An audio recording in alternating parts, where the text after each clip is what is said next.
justamente en este seminario que lo que trataremos de hacer es explicar un poco el desarrollo del proceso contencioso administrativo que tiene que presentarse en la vía laboral contra las resoluciones del Tribunal Administrativo Disciplinario o las resoluciones de la Inspectoría Regional cuando se impone una sanción administrativa disciplinaria. Y esto lo hacemos ¿por qué? Porque existen muchas dudas, muchísimas dudas, tanto del personal policial como de amigos abogados, cuando se encuentran frente a una situación de impugnar una decisión administrativa y tener la necesidad de recurrir al Poder Judicial. La primera cuestión que trataremos aquí, o la primera interrogante que nace es, ¿por qué tengo que irme a un contencioso y no irme, por ejemplo, a un proceso de amparo constitucional? O, ¿por qué tengo que irme, si la vía es la contenciosa administrativa, ¿por qué tengo que interponerla ante un juez laboral? Es decir, diversas interrogantes y diversas preguntas que trataremos hoy de absolver con la finalidad de que quede claro por qué es la vía contenciosa la idónea frente a resoluciones que lo que hacen es imponer sanciones administrativas y disciplinarias. Sin embargo, señores, no podemos entrar a este tema, digamos, una cuestión de fondo, si es que no entendemos de dónde nace el tema disciplinario.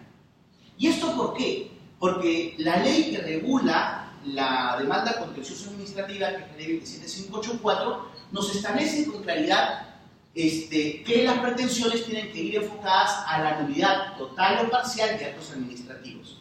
Pero la pregunta es, ¿qué actos administrativos? ¿Sobre qué tengo que solicitar la nulidad y por qué tengo que solicitarlo? Algunas personas, cuando recurren a nuestro despacho, dicen, no, es que yo me voy a la nulidad porque simplemente a mí me han vulnerado derechos dentro del procedimiento administrativo disciplinario policial.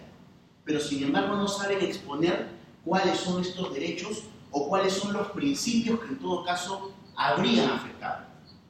Nosotros, de alguna u otra manera, antes de entrar a exponer el tema sobre la demanda contenciosa administrativa, sí consideramos necesario identificar estos principios de la ley de régimen disciplinario que son vulnerados y sobre todo identificar el tema disciplinario para que ustedes puedan entenderlo.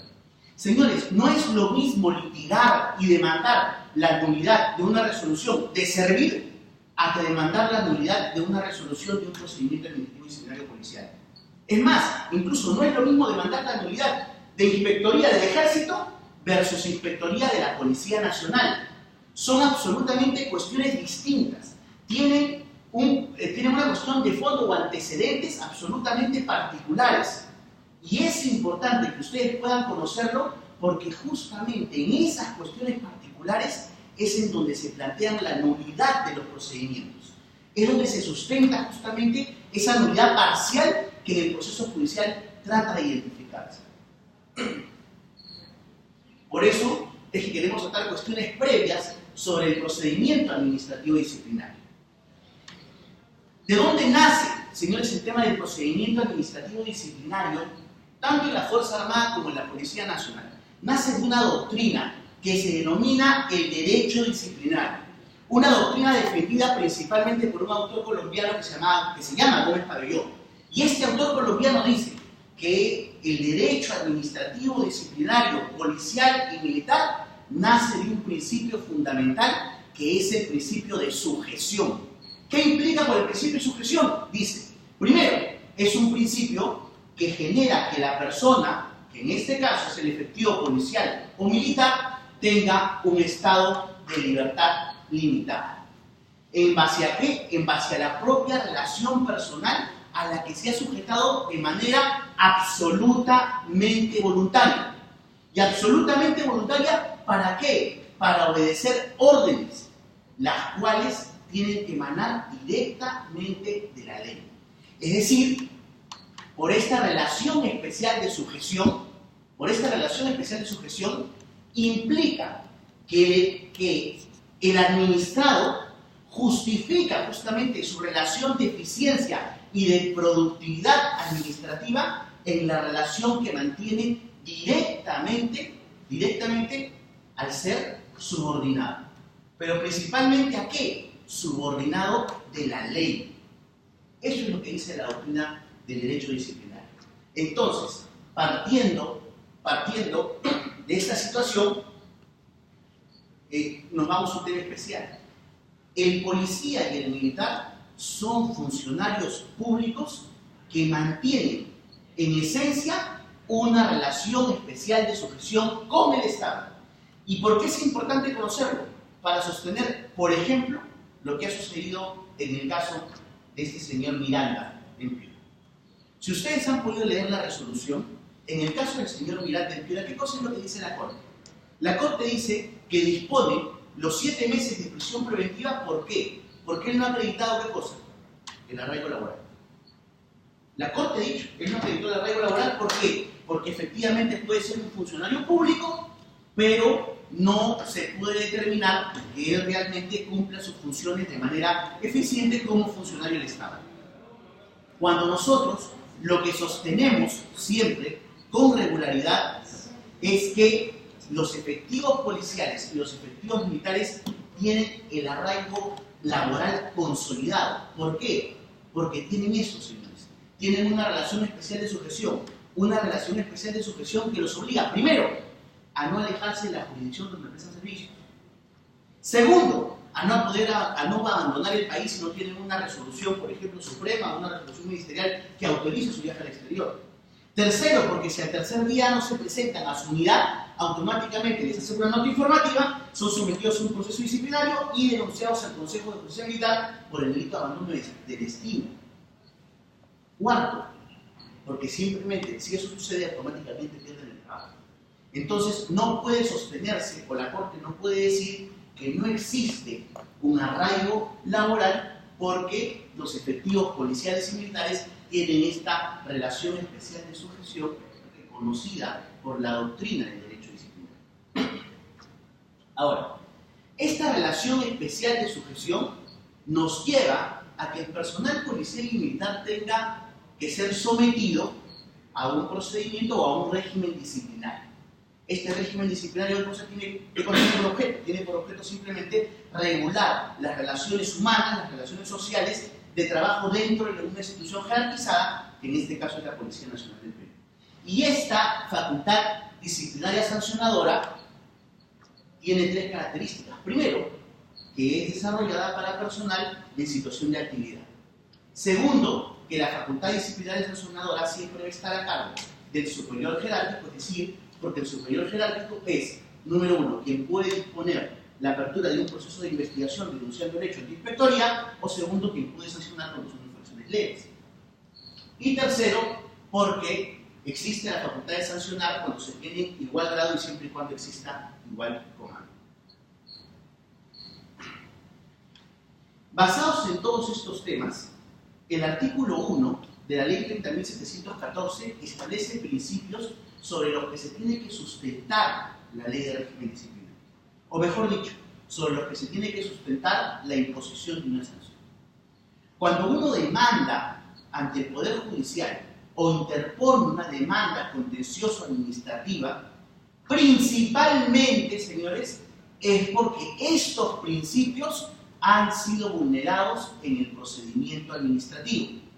Porque, como vuelvo a reiterar, para demandar la nulidad en el procedimiento, en el proceso judicial, no basta decir, yo como abogado considero que se me ha vulnerado el derecho, sino que tengo que alegar qué derecho amparado en la Constitución, en las leyes y en los reglamentos ha sido vulnerado para recurrir de esta manera al Poder Judicial.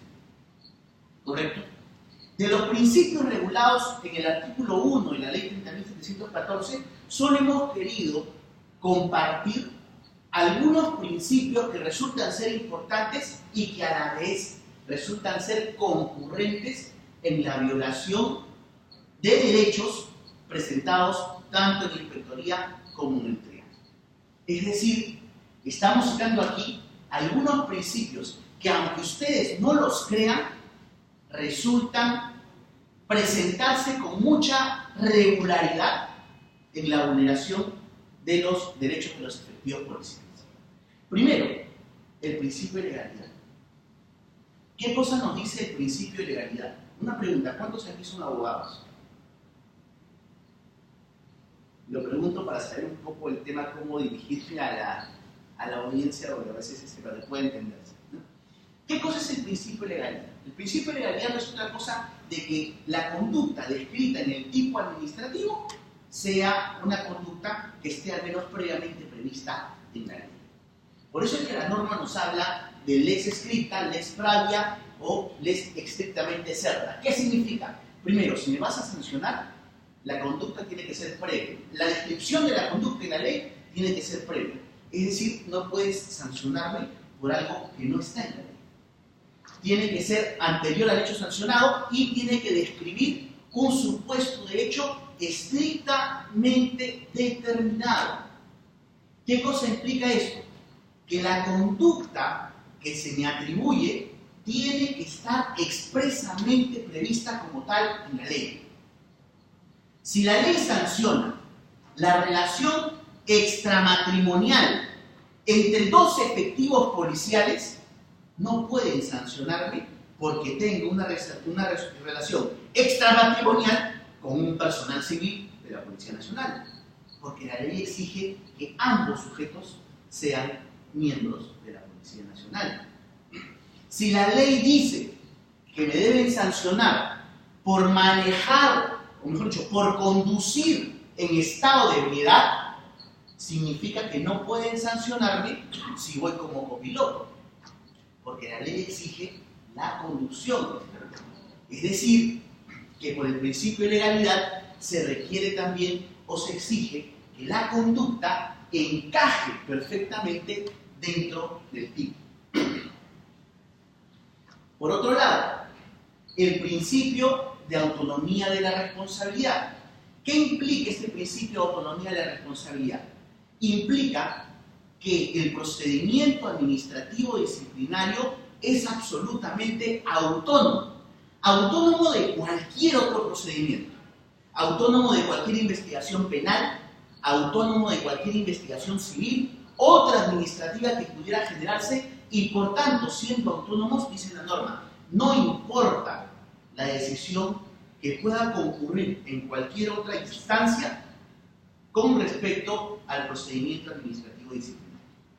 ¿Por qué esto es importante, señores? Por dos razones.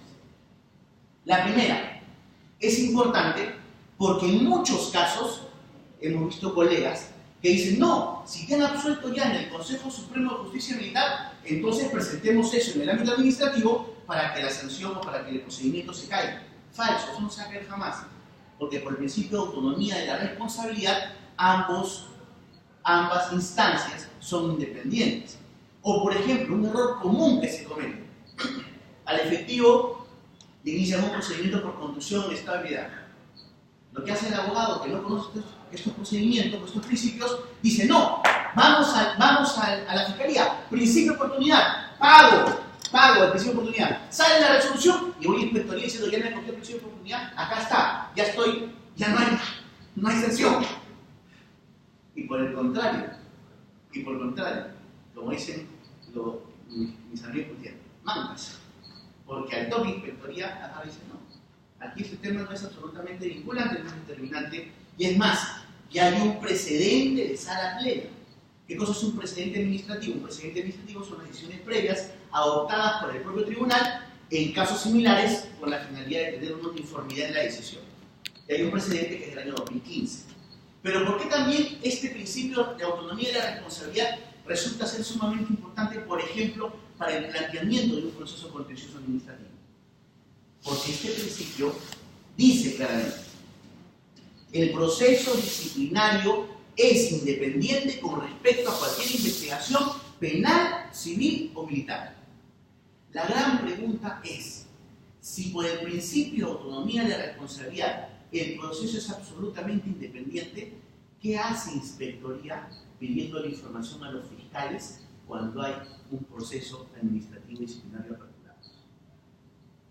Esa es una afectación del principio de autonomía de la responsabilidad absolutamente concurrente. Y ese hecho o esa vulneración a ese principio genera una demanda con una pretensión de nulidad en el proceso contencioso administrativo. Como pueden advertir, estamos tratando de recoger algunos principios que luego, al momento que nos vayamos al desarrollo del proceso contencioso, lo van a poder entender con mayor claridad. El tema del debido procedimiento, también dentro de la norma, dentro del artículo 1, sostiene que el debido procedimiento no es otra cosa que la existencia de garantías mínimas para que el resultado de un procedimiento sea equitativo. Nosotros hemos descrito aquí justamente, como lo refiere la norma, como lo sostiene la norma, que el derecho al debido procedimiento implica, primero, un derecho de defensa. El artículo 52 de la ley 30.614 dice que el efectivo policial tiene el derecho de elegir a su abogado. Correcto, derecho de defensa. Segundo, derecho a la notificación. ¿Qué implica esto? Que tengan derecho a ser notificados. A ser notificados no solamente del inicio del procedimiento, sino de todos los recaudos que recaigan en el proceso administrativo disciplinario. Con respecto a esto, si bien es cierto, la ley refiere que el lugar donde debe notificarse es el domicilio procesal señalado por el administrado dentro del procedimiento, un precedente administrativo del TRIAC cambió esto y estableció que en el primer lugar que debería notificarse es en el lugar de dependencia laboral del efectivo policial. ¿Por qué? Porque, señores, había muchos casos donde notificaban, no lo querían recibir y al final el efectivo se daba por no notificado, hicieron el proceso judicial y solicitaban la nulidad por afectación al debido proceso.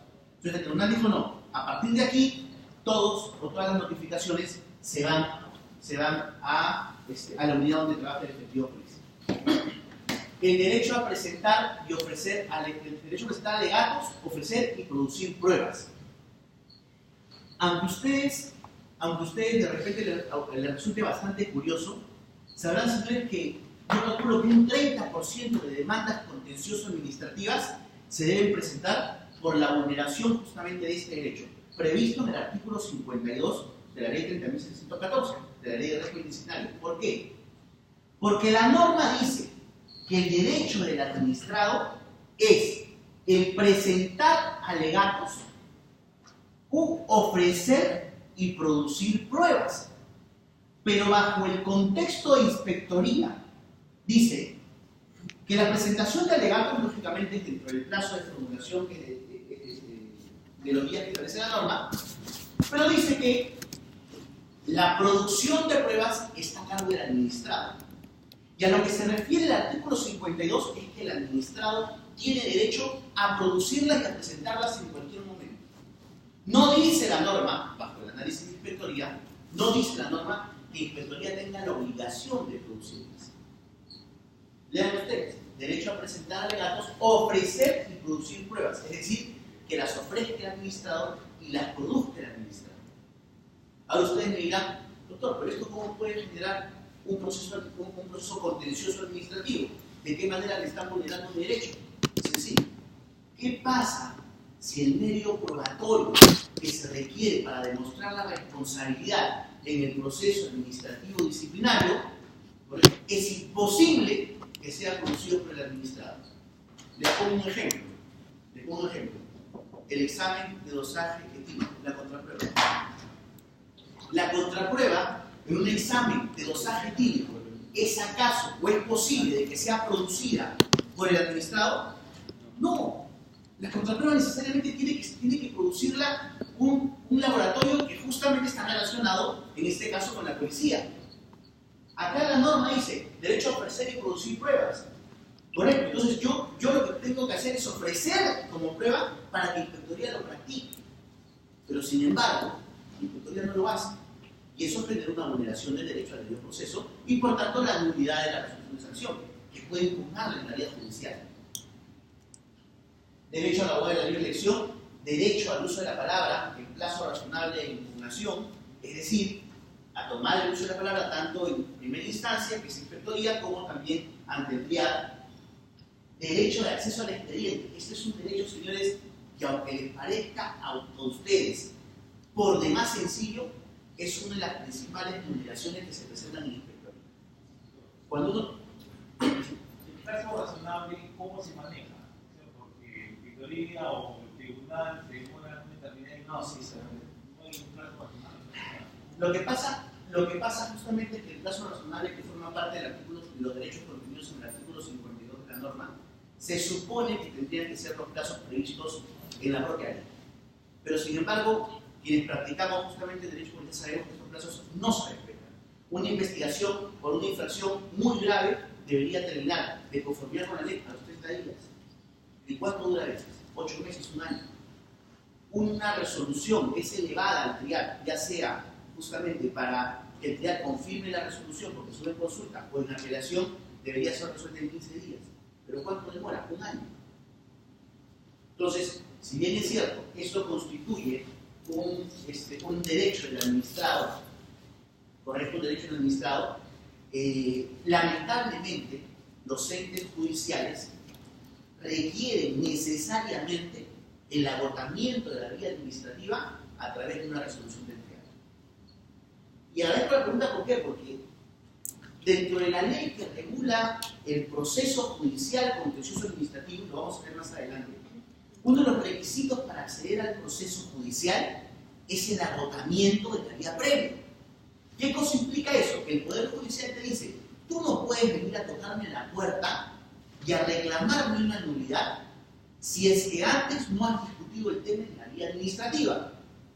Recién así, y solo así, puedes tú pretender demandar la nulidad en el Poder Judicial. Pero hay excepciones, y esas excepciones están vinculadas a un silencio administrativo negativo, que es lo que ocurre, por ejemplo, cuando uno va a una municipalidad. Presentas un reclamo, no te contestas, esperas 30 días, lo das por denegado, silencio administrativo negativo, presenta un recurso de apelación, pasan otros 30 días, no te contestan, nuevamente silencio administrativo negativo y doy por agotada la vía administrativa. Y con eso me voy al Poder Judicial. Y en ese caso el Poder Judicial lo acepta. Pero en los casos, por ejemplo, vinculados a temas donde existen tribunales, el Poder Judicial exige la resolución del trial.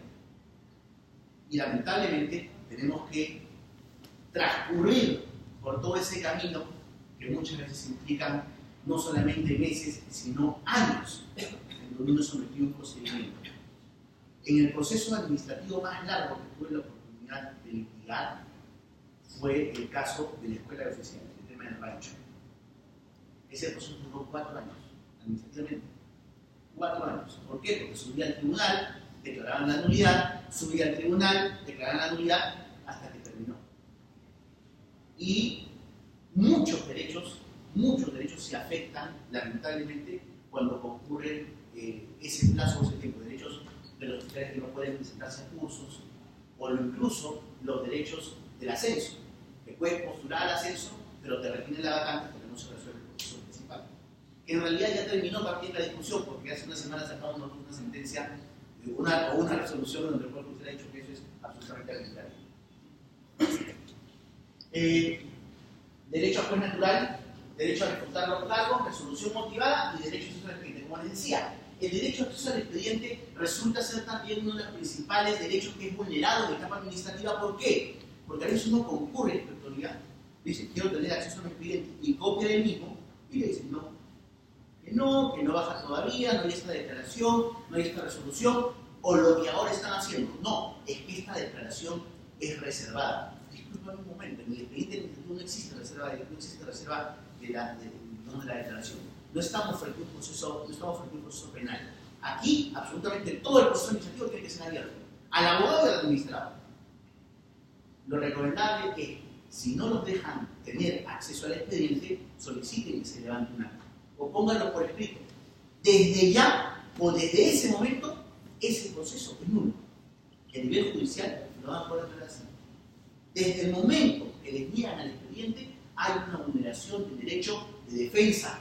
Y siendo el derecho de defensa el principal derecho o el primordial sobre el cual se sustenta el debido proceso, ese proceso es nulo.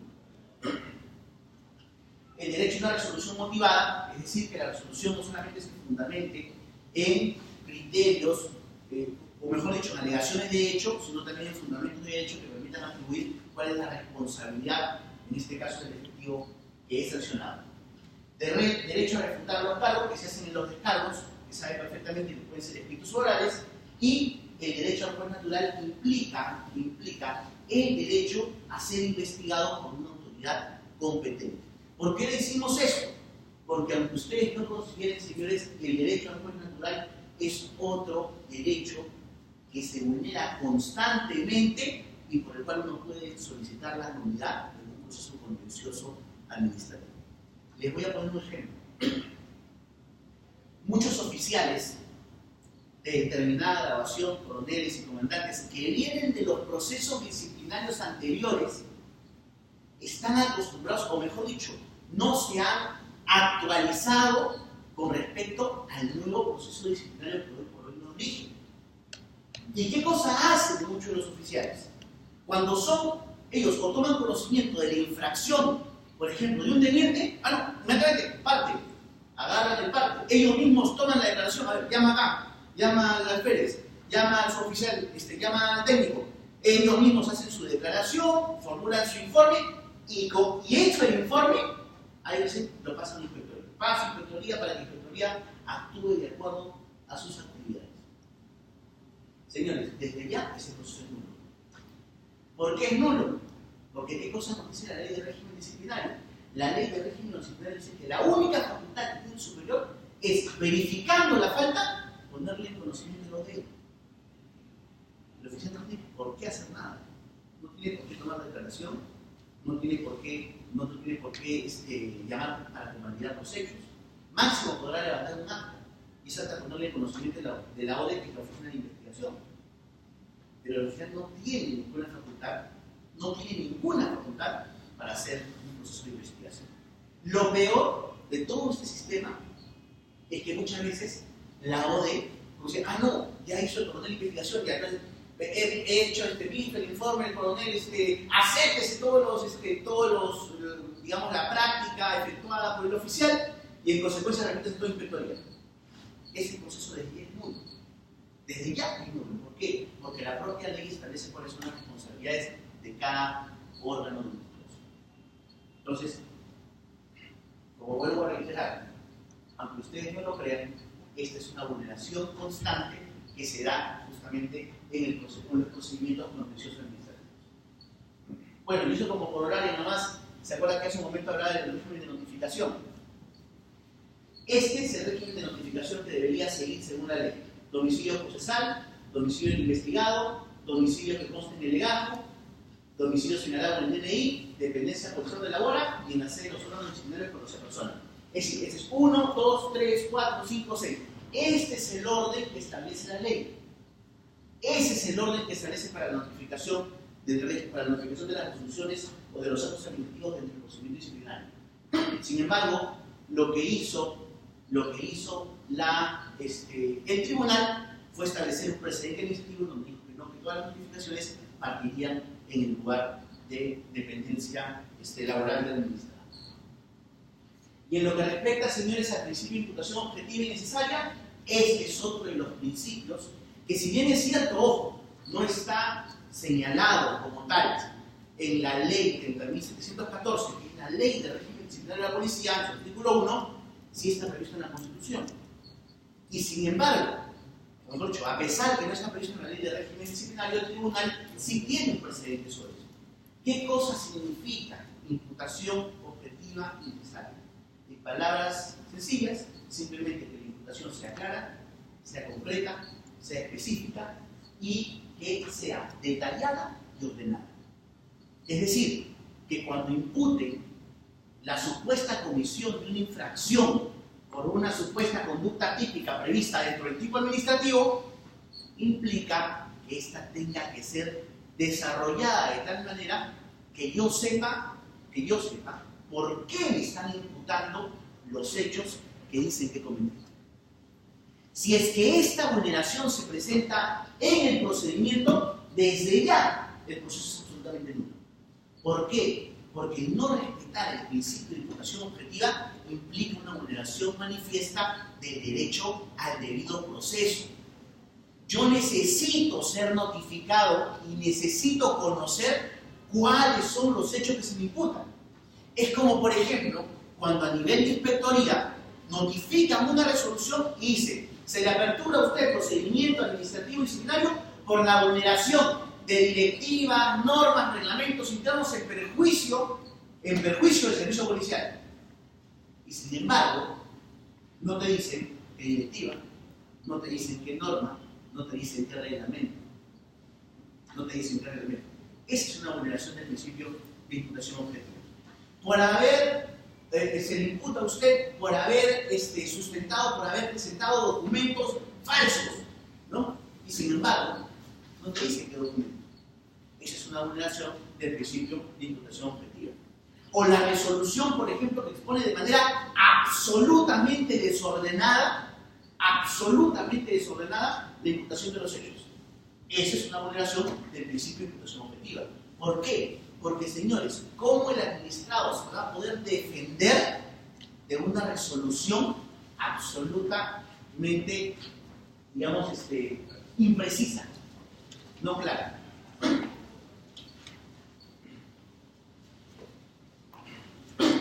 En virtud de ello, la doctrina del derecho disciplinario estableció justamente que los elementos de responsabilidad disciplinaria, o mejor dicho, lo que tiene que ser acreditado por la autoridad administrativa son tres cosas. Primero, la tipicidad de la legalidad de la falta. Segundo, la culpabilidad o reproche. Y tercero, la ilicitud sustancial. Solamente acreditando esos tres elementos contenidos en el derecho administrativo es que la sanción o la responsabilidad administrativa disciplinaria está o puede ser considerada como bien impuesta. ¿A qué se refiere justamente el tema de la tipicidad? Primero, a que la conducta de infracción esté expresamente prevista en el tipo, de tal manera que se considere realmente una conducta reprochable. La segunda, alude a la injustificada afectación del deber funcional. ¿Qué implica eso, señores? Que la ilicitud sustancial, hoy por hoy, está considerado como uno de los principios de la doctrina de derecho disciplinario, en donde dice, y es más, ojo, y en este momento los jueces están aceptando en las demandas contenciosas administrativas. Dicen, a nosotros en la universidad nos enseñaron el principio de tipicidad. ¿Qué cosa es el principio de tipicidad? Es simplemente decir que la conducta se adecua perfectamente al tipo administrativo. Y si la conducta se adecua al tipo administrativo, entonces la sanción está perfectamente bien impuesta. Eso nos enseñaron en la universidad. Pero hoy por hoy, como todo revoluciona, también ha revolucionado el derecho disciplinario. Y hoy por hoy nos dice que el derecho o el principio de tipicidad no basta. Hoy por hoy, el principio de tipicidad exige un complemento. ¿Y cuál es ese complemento? Es el complemento que se denomina la ilicitud sustancial. ¿Qué cosa es la ilicitud sustancial? Lo que la doctrina dice. No basta que tu conducta se adecue al tipo, sino que esa conducta que se adecua al tipo vulnere las obligaciones de la función pública. Si tu conducta se adecua al tipo, pero no vulnera la función pública o no perturba la función pública, entonces la conducta no es sustancialmente ilícita. Y no siendo sustancialmente ilícita, tu conducta simplemente merece un reproche, pero no merece la imposición de una infracción o una sanción. Y el tercer elemento que es sumamente importante también, el tema de la culpabilidad. ¿Por qué hacemos referencia al tema de la culpabilidad, señores? Porque vuelvo a referir. En un procedimiento administrativo disciplinario, como lo ha previsto la ley de régimen disciplinario, en el caso policial, la responsabilidad del proceso es subjetiva. Nosotros en el campo del derecho disciplinario tenemos dos tipos de responsabilidades: la objetiva y la subjetiva.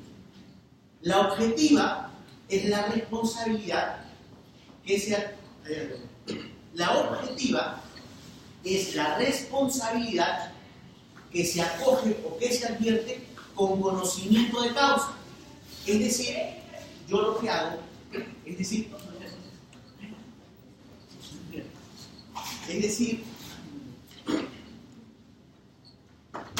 señores, tenemos dos tipos de responsabilidad. La objetiva es la que se prevista en la norma. Y es más, y que se comete con conocimiento.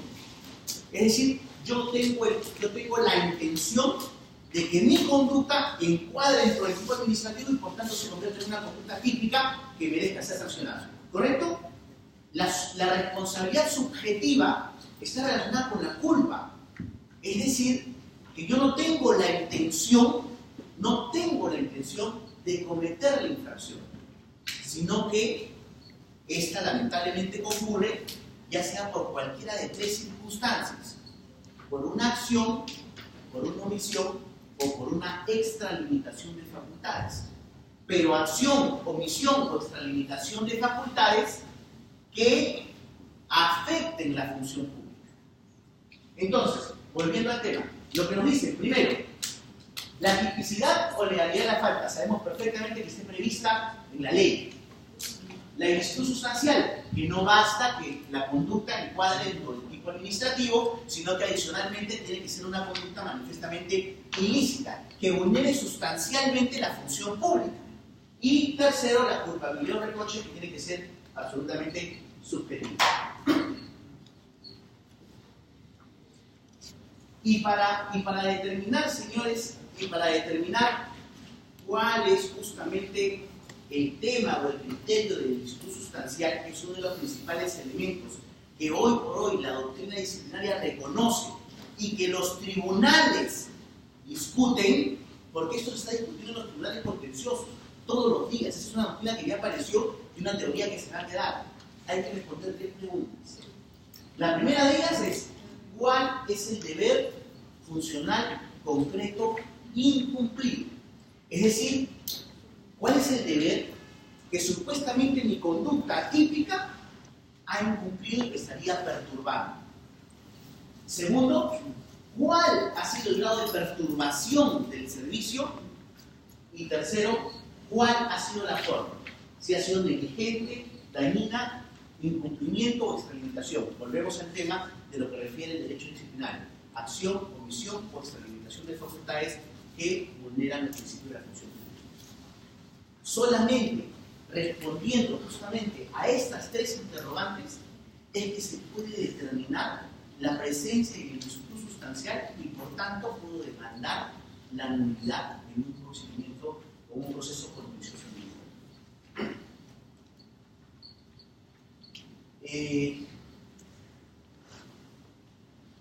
Esta diapositiva estaba para un punto que nos acuerdan que les hablé el tema de la debida motivación, ¿correcto? El Tribunal Administrativo Disciplinario tiene un acuerdo, que es el Acuerdo 8 del 2014, que justamente habla sobre el principio de imputación objetiva. Volviendo a recordar para quienes acaban de llegar. El principio de imputación objetiva no está previsto en la norma, no está previsto en la ley de régimen disciplinario, sí es un principio previsto en el artículo 139 de la Constitución, y que es un principio a través del cual se exige que toda la imputación de cargos sea clara, detallada, precisa, concreta y específica. Clara, detallada, precisa, concreta y específica. Ese es el principio de imputación objetiva. Es decir, que toda persona que es imputada sobre una responsabilidad conozca con claridad cuáles son los hechos que le están imputando en circunstancias de modo que imputar. Sobre este tema, el Tribunal Administrativo Disciplinario tiene un precedente, y que es el precedente 8, que dice, primero, que toda resolución de inspectoría tiene que tener la descripción de los hechos imputados, una tipificación de las presuntas infracciones, las circunstancias de la comisión de los hechos, la identificación de los presuntos implicados, los elementos probatorios o la descripción de la ubicación y comprobación y la identificación del órgano de investigación. ¿Por qué citamos, por ejemplo, este precedente del Tribunal Disciplinario Policial? Porque volvemos a reiterar, cuando nos vamos a un proceso contencioso administrativo, recurrimos a un proceso contencioso administrativo cuando por el derecho de acción solicitamos la jurisdicción del Estado para que resuelva sobre una nulidad presentada en un procedimiento administrativo, en este caso procedimiento disciplinario. ¿Por qué? Por la vulneración de la Constitución, las leyes y reglamentos. El reglamento del Tribunal Administrativo Disciplinario dice que se tienen que respetar sus precedentes. Y este es un precedente, por ejemplo, sumamente importante, que trae aquí, por ejemplo, elementos probatorios o descripción de los hechos. ¿Cuántos aquí son policías? Ya, la gran mayoría, ¿no? Correcto. Les hago una pregunta. ¿O quiénes han tenido acceso a una resolución de inspectoría cuando apertura un procedimiento? Cuando una resolución de inspectoría apertura un procedimiento, casi nunca, señores, casi nunca menciona esto. Casi nunca. ¿O es que acaso cuando nos notifican una resolución de inspectoría dice, el inspectoría tiene como elementos probatorios estos hechos? No. Simplemente lo que hace la resolución es describir los hechos, adecuar los hechos a la supuesta conducta típica y decir cuántos hechos hay para sufrir. Pero casi nunca dice cuáles son los niveles probatorios con consecuencia. Y esa es una afectación ya al Acuerdo 8 del 2014, que es un procedimiento administrativo. Y por tanto, yo puedo, en mis descargos, recurrir a una nulidad dentro del procedimiento administrativo.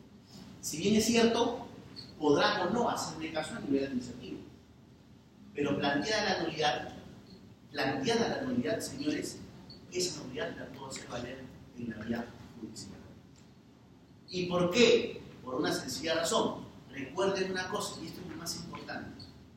Ojo, ustedes en un proceso contencioso no pueden exponer algo que a nivel administrativo no haya impuesto.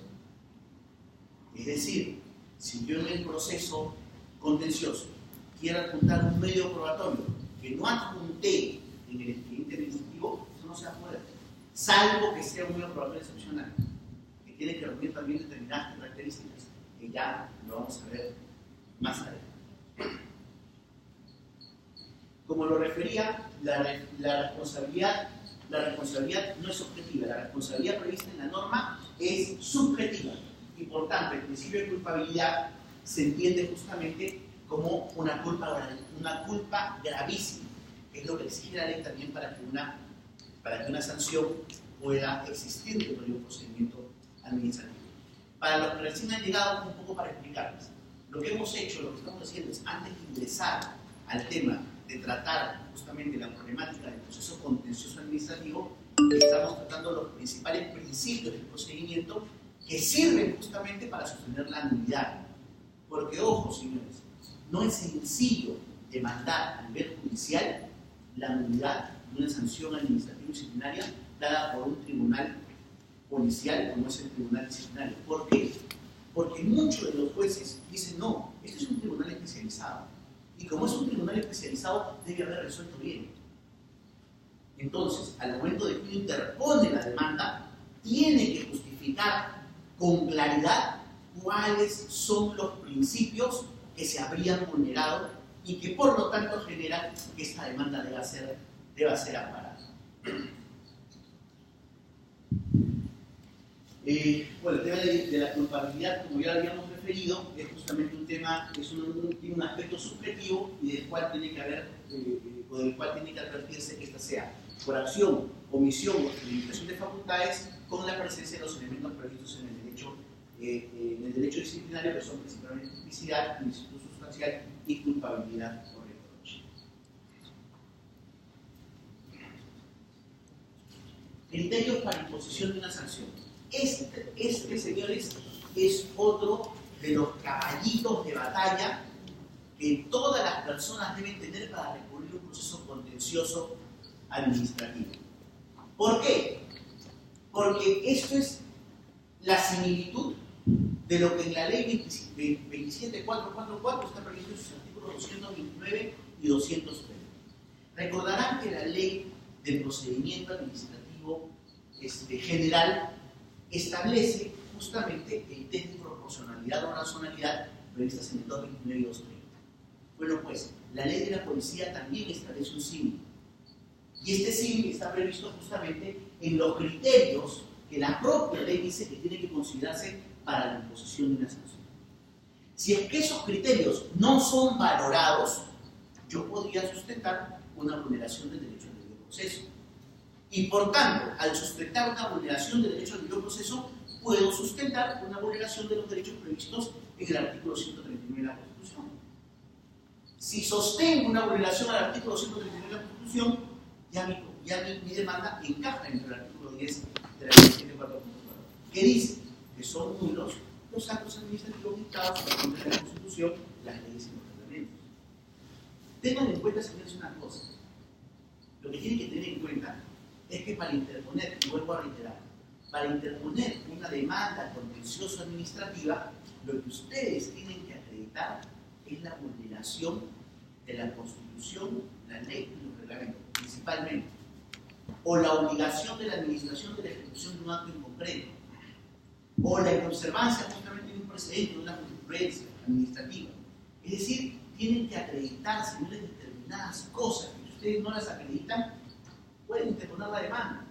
El juez se las puede admitir, y se las va a admitir por diversos principios que vamos a ver aquí más adelante, como el principio de favorecimiento del proceso. Se las va a admitir, pero eso no significa que lo gane. Si uno va a interponer una demanda es para ganar. Y hay que, por eso, tener en consideración justamente todos estos hechos. La propia ley de régimen disciplinario dice que tiene que tenerse en cuenta el uso del cargo del que cometió la infracción. Tiene que tenerse en cuenta las circunstancias en que esta infracción fue cometida, los antecedentes de las personas que cometieron la infracción, la magnitud de los daños, la reparación de los daños generados justamente cuando se cometió esta conducta presumiblemente digna, la mayor responsabilidad por antigüedad, la colaboración en el esclarecimiento de los hechos y la confesión espontánea y sincera. Y si son criterios que debe prever justamente la administración para evaluar la imposición de sanción. ¿Por qué? Porque sabemos perfectamente que los bienes jurídicos protegidos son la ética policial, la disciplina policial, el servicio policial y la imagen institucional. La ética como un conjunto de valores, la disciplina como el acatamiento justamente de las órdenes, el servicio policial como el conjunto de actividades que se desarrollan para la función policial y la imagen institucional, que es la representación a la opinión pública de la institución policial.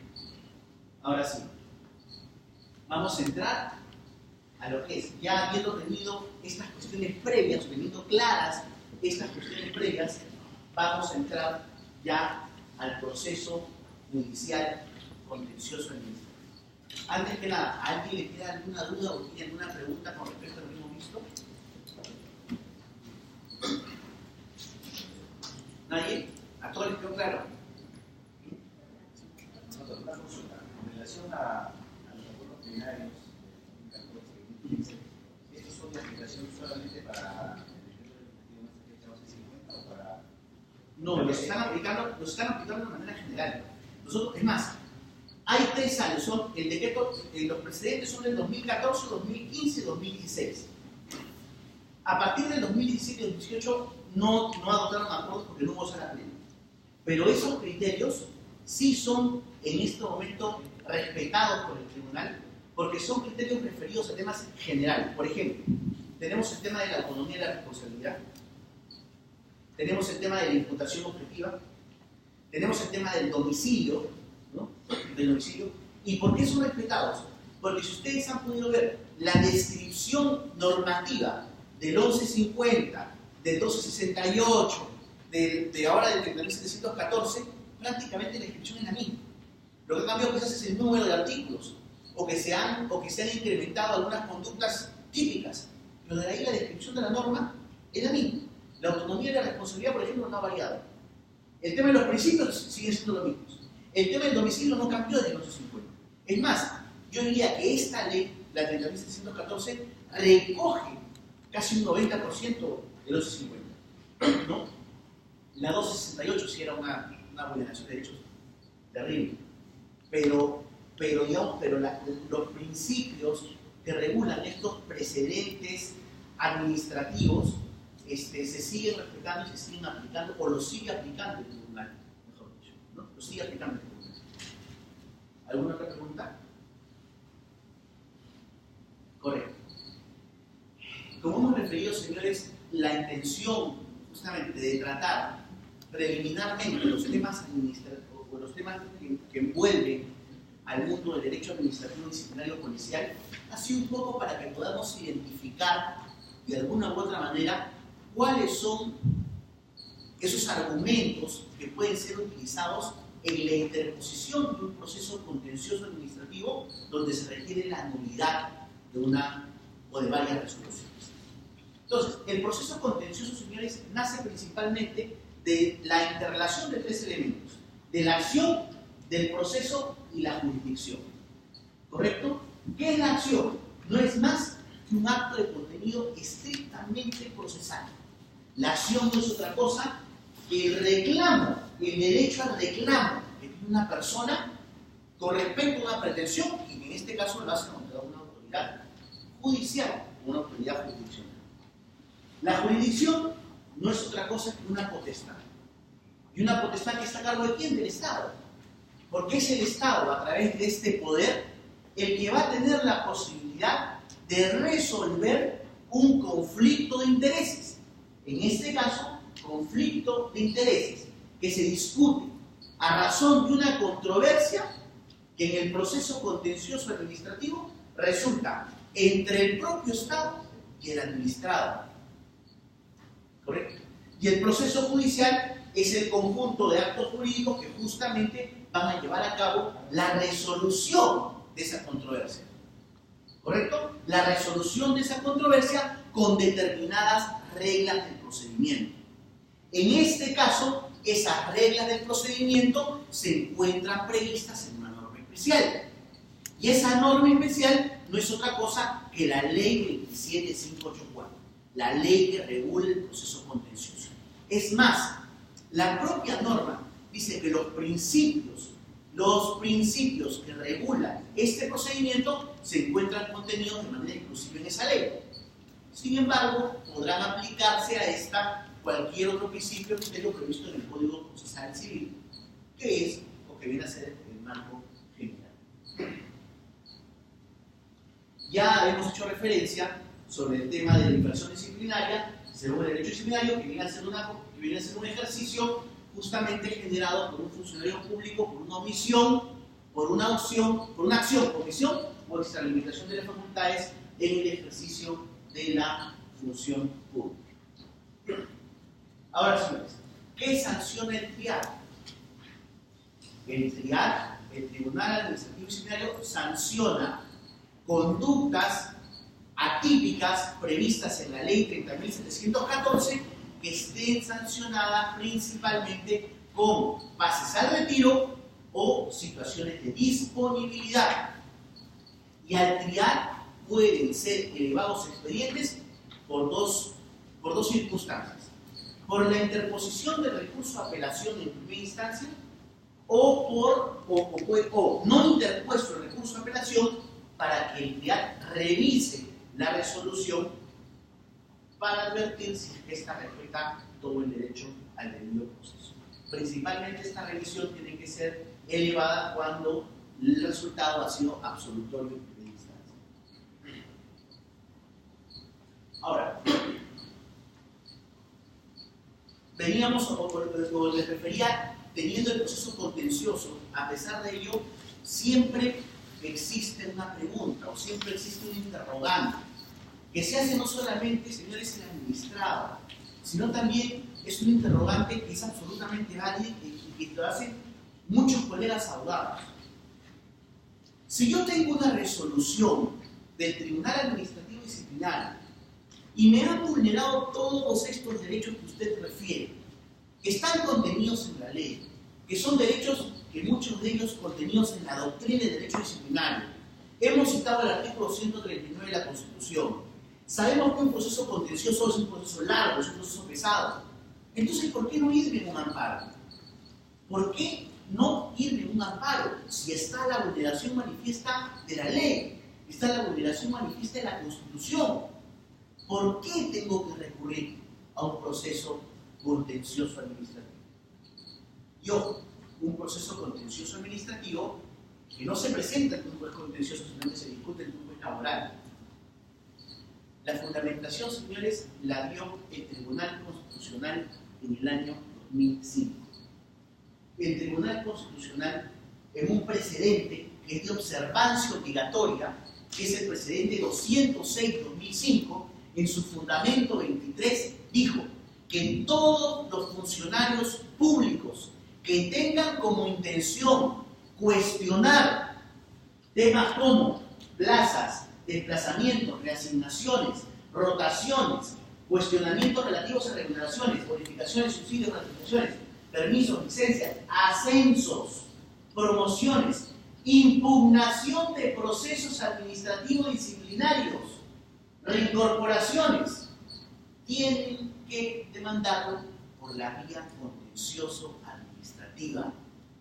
Por eso, señores, el amparo no es la vía para cuestionar una resolución del tribunal. El amparo no es la vía. La vía es el proceso contencioso administrativo, contenido en la ley 27584. Ahora, antes de entrar a la ley, para recurrir a un proceso contencioso, la ley exige el agotamiento de la vía administrativa. ¿Qué implica esto? Esto significa que antes de recurrir a la vía jurisdiccional, yo estoy obligado en agotar todos los actos dentro de la administración a través de los recursos impugnatorios que me plantea la ley.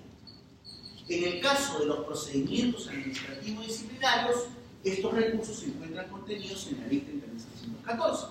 ¿Y cuáles son? Principalmente es el recurso de apelación, ¿correcto? Es decir, la investigación empieza en la OD. La OD lo pasa a la inspectoría, sea la inspectoría regional o la inspectoría macro, dependiendo de quién esté o cuál sea el tipo de sanción. Resuelven en primera instancia, tenemos que presentar un recurso de apelación.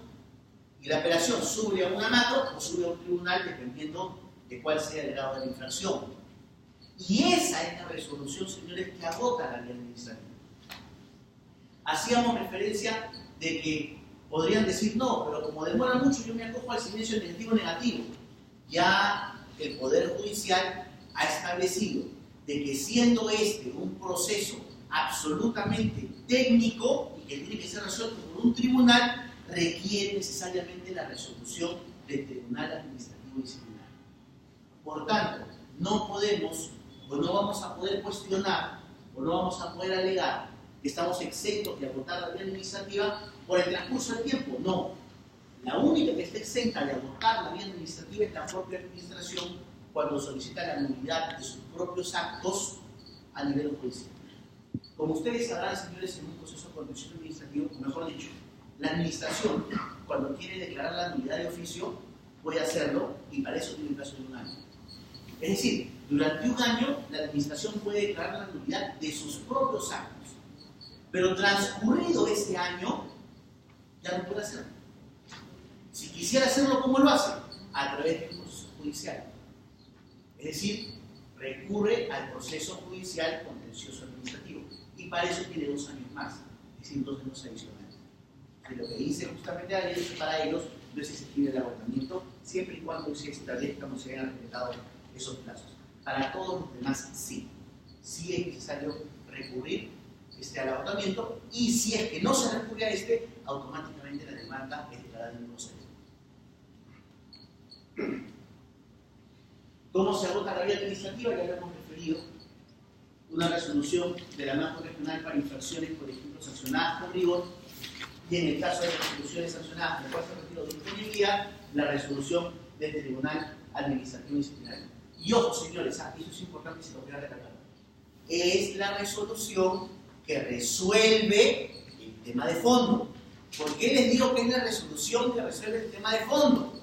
Porque hemos visto muchos casos en donde sale la resolución del trial, confirma la infracción, y como el administrado recurre a un abogado y dice no, hay que presentar nulidad, y presenta una nulidad. Cuando ya hay un precedente del tribunal que dice que, expedida la resolución que resuelve el fondo, no cabe ningún otro recurso impugnatorio contra ninguna resolución del tribunal. Simplemente el tribunal saca una resolución y dice improcedente esa nulidad que has presentado, solamente por una cuestión de forma, nada más. Pero no es que esa resolución agote, la que agota la vía es la que resuelve el fondo. Y por tanto, la que dice también resuelve el fondo y da por agotada la vía administrativa. ¿Cuál es el objeto o la finalidad del proceso contencioso? De conformidad con el artículo 148 es que el Poder Judicial revise todas las resoluciones expedidas justamente por las entidades administrativas y que merezcan ser revisadas para efectuar una tutela adecuada de los derechos de los administrados. Pero no solamente, señores, para efectuar una tutela de los derechos de los administrados, sino que adicionalmente también para construir un sistema administrativo garantista, acorde con el respeto de los derechos de los ciudadanos. Por eso es que lo que se busca es cuestionar o impugnar a través de un proceso contencioso administrativo todos aquellos actos que contravengan la Constitución, las leyes y los reglamentos. Lógicamente, como ya habíamos reiterado, cuando vaya la vulneración de algún derecho constitucional, se recurre al proceso constitucional, pero en el caso de impugnación de infracciones, sabemos perfectamente por el precedente 206 que lo que tiene que hacer es ir a un proceso contencioso administrativo. ¿Correcto? ¿Hasta aquí alguna pregunta? ¿Hasta aquí una pregunta? Sí, sí, sí. En un caso, supongamos que es un procedimiento disciplinado, la ley dice que da un tiempo para hacer un descargo. Correcto. ¿Qué pasa si el administrador policial no se descarga dentro del plazo? Correcto. La Inspectoría tiene que valorar ese estímulo y no lo podemos temporal. A ver, buena pregunta. Efectivamente, la ley 714 dice que es un derecho del administrado formular descargos, sean estos escritos o orales, incluso dice la norma así, escritos o orales dentro del plazo de 10 días, ¿no? Formular justamente sus descargos, ¿para qué? Para establecer justamente la responsabilidad, o mejor dicho, para alegar su no responsabilidad sobre los hechos que le imputan. ¿Correcto? ¿Qué sucede cuando esos descargos son presentados a destiempo? ¿La Inspectoría debería o no considerarlos? Particularmente lo que hacemos nosotros cuando se formulan justamente los descargos es que los presentamos como alegatos. ¿Por qué? Porque si los presentamos como descargo, lo que va a hacer la Inspectoría es no valorarlos refiriendo que estos han sido presentados de manera extemporánea. Entonces, lo que hacemos es presentarlos como alegatos, porque Inspectoría no puede negarse, bajo el artículo 52 del Decreto Legislativo de 1714, a recibir o valorar los alegatos, puesto que estos podemos presentarlos en última instancia. Lo que quizás sí podría hacer la Inspectoría sería no valorar, o mejor dicho, o cuál es la importancia de presentar los descargos dentro del plazo previsto. Es que puedo formular medios probatorios. Si formulo medios probatorios dentro del plazo, la Inspectoría los podría valorar. ¿Por qué? Porque si los formulo como alegatos fuera del plazo extemporáneo, la Inspectoría podría decir, están formulados como alegatos, yo ya vencí el plazo, tuve una idea y resuelvo. Es más, le pone la fecha de resolución con fecha anterior de los alegatos y no los tiene en cuenta. La importancia, creo que del plazo de los descargos es que el administrado tenga derecho a refutar los argumentos, que también, como vuelvo a reiterar, los puede hacer a través de los alegatos, pero el tema principal creo que va enlazado a formular o presentar medios probatorios o a solicitar su trámite. Ahí va el tema o la relación con el asunto de la regulación de los descargos. Pero si lo presentan como se le pasa temporal en principio de una manera medios probatorios, pero la Inspectoría dice que no lo va a valorar. Es que los alegatos tendrían que valorarlos, porque los alegatos no pueden presentarlos de conformidad con el artículo 52 en cualquier momento. Y con los medios probatorios, en ese tiempo, usted apunta para resolver. Y usted tendría que tomar en cuenta los fundamentos de hechos alegatos y las pruebas que usted presenta. Yo creo que ahí Inspectoría sí diría, no considero las pruebas porque esas han presentado ciertas pruebas. Solamente los alegatos. Claro, no es porque estas han sido presentadas fuera de plazo, fuera del descargo. La finalidad del descargo es justamente cuestionar las imputaciones, pero también ofrecer pruebas. Porque es más, incluso después de formular alegatos, después de formular los descargos, donde yo tengo mis pruebas, puedo formular alegatos. ¿Por qué? Porque después puedo hacer lectura del expediente, puedo ver los descargos que han presentado los otros coinvestigados y de acuerdo a eso estimo presentar un escrito de alegatos, ¿no? Pero el valor probatorio de los elementos que voy a presentar, de acuerdo al artículo 52, como estamos en el uso. Claro. Y eso es lo que va a definir. ¿Alguien más quiere? Una preguntita. Respecto al silencio administrativo, usted comentó de que sí o sí tenía que agotarse la vía administrativa toda vez que respondía un tribunal colegiado, ¿no? Correcto. Pero ahora, para los casos de las infracciones leves y rigor, donde responde una oficina de disciplina o una macro regional, igual se hace extensivo. Sí, lo que pasa es que hay agotamientos de la vía administrativa que la norma, o mejor dicho, más que la norma, las propias decisiones del tribunal o del Poder Judicial han establecido que merecen tener una decisión previa de un ente calificado. Principalmente son resoluciones de Indecopi, resoluciones de Servil, resoluciones de Ocinermin, resoluciones de IGM, resoluciones de tribunales administrativos disciplinarios. Es decir, son agotamientos de la vía previa que la norma exige para poder recurrir a la vía judicial. ¿No? ¿Alguien más? ¿Alguna otra pregunta? Doctor, buenas tardes. ¿Los actos inimpugnables también son vistos por el juez laboral de la vía constitucional administrativa? Lo que pasa es que hay una cuestión. Si bien es cierto, la ley o la 30.714 establece justamente la existencia de actos inimpugnables como la apertura del procedimiento administrativo, dice que es un acto impugnable, ¿correcto? También yo creo que podría recurrirse justamente a la vía constitucional. ¿Por qué? Porque recuerden que hay una casación de la Corte Suprema que dice que está considerado como acto administrativo todo acto de decisión de la administración que tenga por finalidad de resolver derechos de los administrados, ¿correcto? Y es una definición incluso hasta extensiva. ¿Por qué definición extensiva? Porque dice que no basta que los actos administrativos sean contenidos en resoluciones.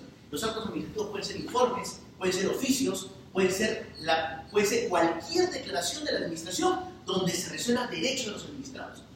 Entonces, el tema es que si yo considero que ese acto vulnera mi derecho, si bien es cierto, la ley lo califica como una resolución inimpugnable, ¿no? Esa calificación podría estar exenta o podría calificarse como una excepción al agotamiento de la vida administrativa. Claro. ¿Alguna otra pregunta? Sí, doctor. Existen casos, por ejemplo, de las oficinas regionales o de regionales, se presentan en recursos de apelación muchas veces no bien fundamentadas. Correcto. Llega a nivel de tribunal y la opción, según la ley, es solicitar el informe oral. Correcto. El informe oral tiene que contener expresamente los fundamentos de recurso de apelación, toda vez que en muchos casos, ¿no?, de provincia a veces no son bien fundamentados por colegas que usted conoce el procedimiento, digamos, de la ley de la investigación policial. Se tendría que presentar un escrito como alegato, no solo el informe oral. El informe oral en el procedimiento administrativo no es otra cosa que la oralización del recurso impugnatorio. Correcto. Es más, incluso, yo soy de las personas que consideran que uno no puede extenderse más de lo que por escrito ha presentado, salvo que, a pesar de que la norma no establezca así, pudiera presentar un escrito alegato previo al informe oral. Ahora, con respecto al tema del informe oral, incluso administrativamente hay problemas. ¿Por qué? Porque el 1150, por ejemplo, establecía que uno solicita el informe oral con el recurso de apelación. Entonces ahí el tribunal podría decir, no, espérate un momentito, tú vas a analizar solamente lo que esté en tu recurso. ¿Correcto? En el 1268 no decía nada, por tanto el tribunal ahorita está obligado a dar informes orales a todos los que apelaron, ¿no? El tribunal está dando informes orales a todos los que apelaron. Y en el 30.714 dice el artículo 52 que el administrado lo solicita y el tribunal, incluso por una resolución, lo puede tocar de oficio si lo considera pertinente. ¿Correcto? Pero el tema es que en el recurso de apelación, o mejor dicho, en la oralización del recurso de apelación, la doctrina disciplinaria establece que uno solo puede oralizar lo que ha sustentado en su recurso. Por eso se llama informe oral. Informe oral de lo que yo ya he presentado y lo que yo he justificado en mi recurso. Ahora, podría presentar algunos alegatos adicionales con respecto a mi recurso de apelación. La norma no me lo impide. Y como la norma no me lo impide, ¿correcto? En la presentación de alegatos, lo que a veces nosotros hacemos cuando nos llegan casos así, es formulamos los escritos de alegatos ampliatorios en el recurso de apelación y los oralizamos en el informe oral. Pero estos alegatos tendrían que ser presentados antes de la oralización. ¿Por qué? Porque si no, el tribunal lo que va a hacer es que oraliza y ese mismo día resuelve. Y los alegatos ya son presentados para el tiempo. Entonces lo recomendable es presentarlos antes de la oralización del informe. ¿Alguna otra pregunta? Ya bueno, vamos a hacer un break de 15 minutos o 10 minutos para que puedan ustedes, o sea, ahí tienen en la parte posterior está el pequeño buffet, así que pueden ustedes pasar a servirse.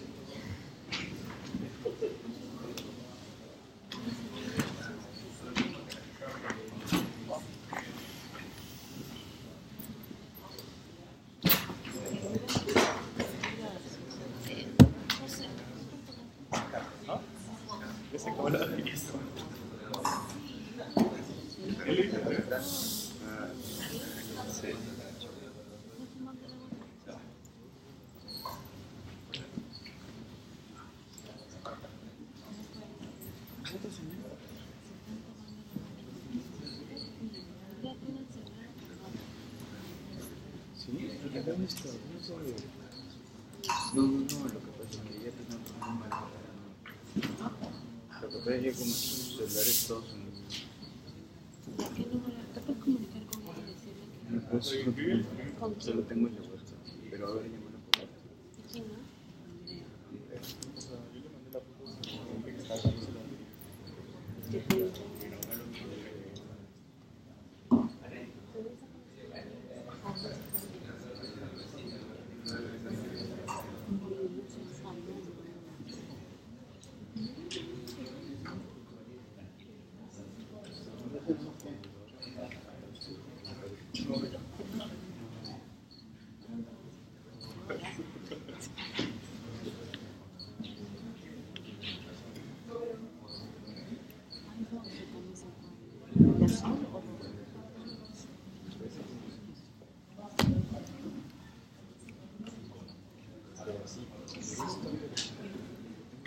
¿Aló, Andrea?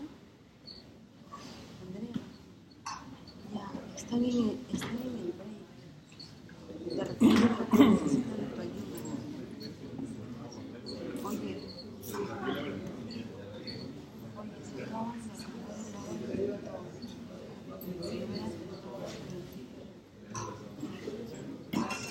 y le serviste de tomar el agua del doctor. ¿Tú le has servido al doctor agua?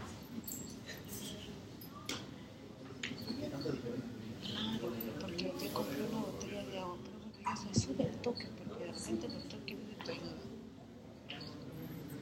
Y apúrate, que están en break. Chacho. Sí. No sé,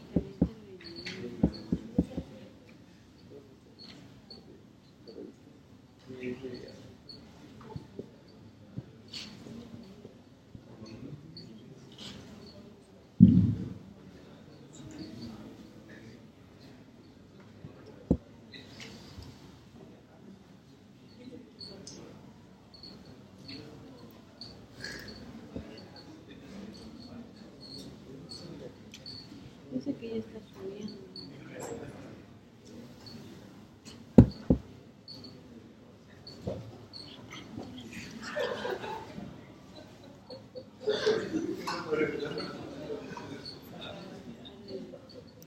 Carolina.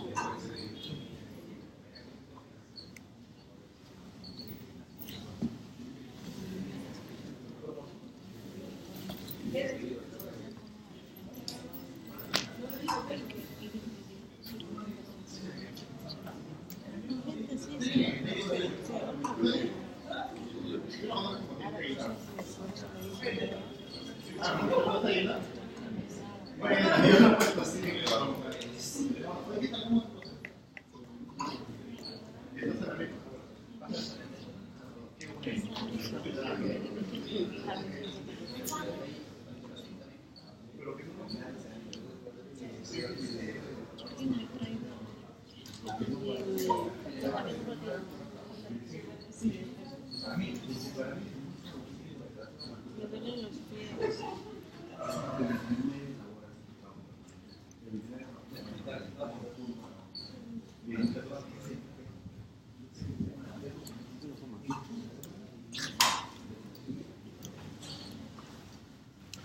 ¿Qué fue? Sí graba, ¿Tiene agua todavía? sí graba. Lo de la cámara, pues sí. Ah, pero la señora Iris me lo dio así, Pero sí está grabando. en el laptop. ¿Ah? Andrea. ¿Tú tienes agua todavía?